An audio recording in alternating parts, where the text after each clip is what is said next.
I've got you. You're not alone. A single dad and his loyal dog stumbled on a sight no one could prepare for. Hey, uniformed officer bleeding in the date, her life slipping away. What he did next not only saved her, but left an entire police force in stunned silence. Night had already fallen when Daniel Mesa cut across the wooded path behind his home. His dog, Ranger, padded beside him, ears pricked, nose twitching. The September air was cool and sharp, filled with pine and the distant hum of highway lights.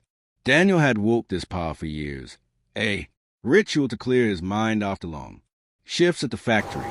But tonight the world broke open with one discovery. Just ahead, half hidden beneath broken branches, lay a woman in uniform. Her breathing was ragged, her face pale.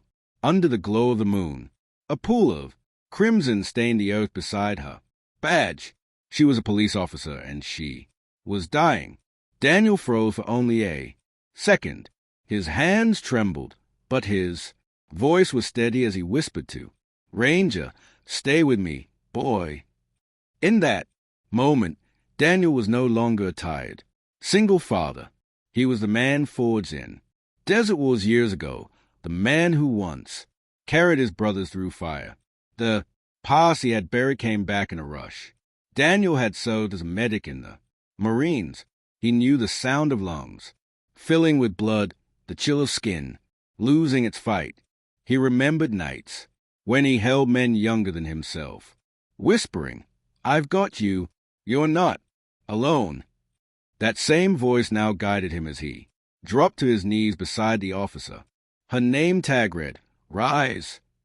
Her pulse was weak, her lips barely forming words. Daniel pressed his hand against her, wound, applying the kind of pressure only instinct could teach. The cold earth seeped into his knees, but he stayed locked in place, refusing to let her slip away.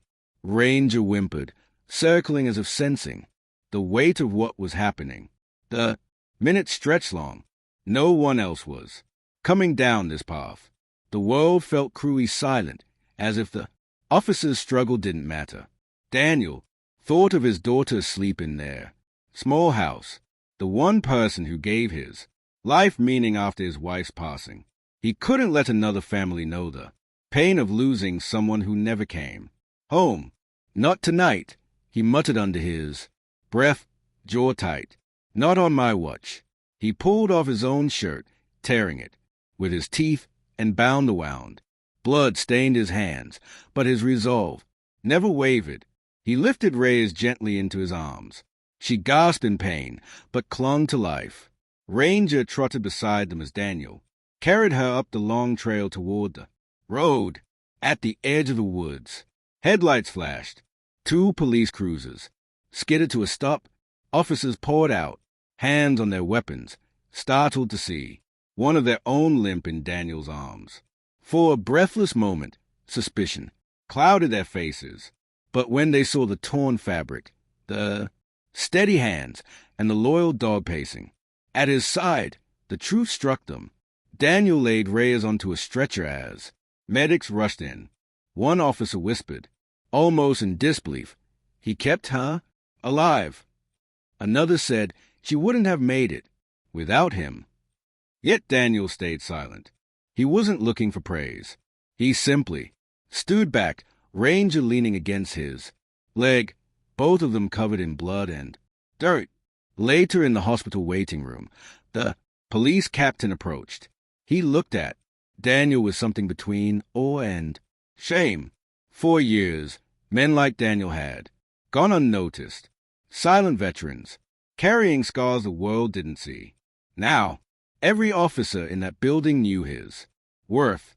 The captain spoke words Daniel would never forget. "You didn't just save an officer. You reminded us what true service looks like." From that night forward, the police force called Daniel the quiet guardian. Reyes made a full recovery, and whenever she walked into the station, she carried a private vow that she owed her second chance, not to medicine, not to luck, but to a single dad and his loyal dog who refused to let her die alone. Daniel never boasted. His quote became a legend among the force. Honor isn't loud. It's what you do when no one's watching. Sometimes heroes wear uniforms. Sometimes they walk their dogs at night. Respect is earned not through words, but through sacrifice and silent strength. What do you think? Should ordinary people like Daniel be honored the same as those in uniform? Share your thoughts in the comments. Let us know where you're watching from and subscribe for more stories that honor the quiet guardians among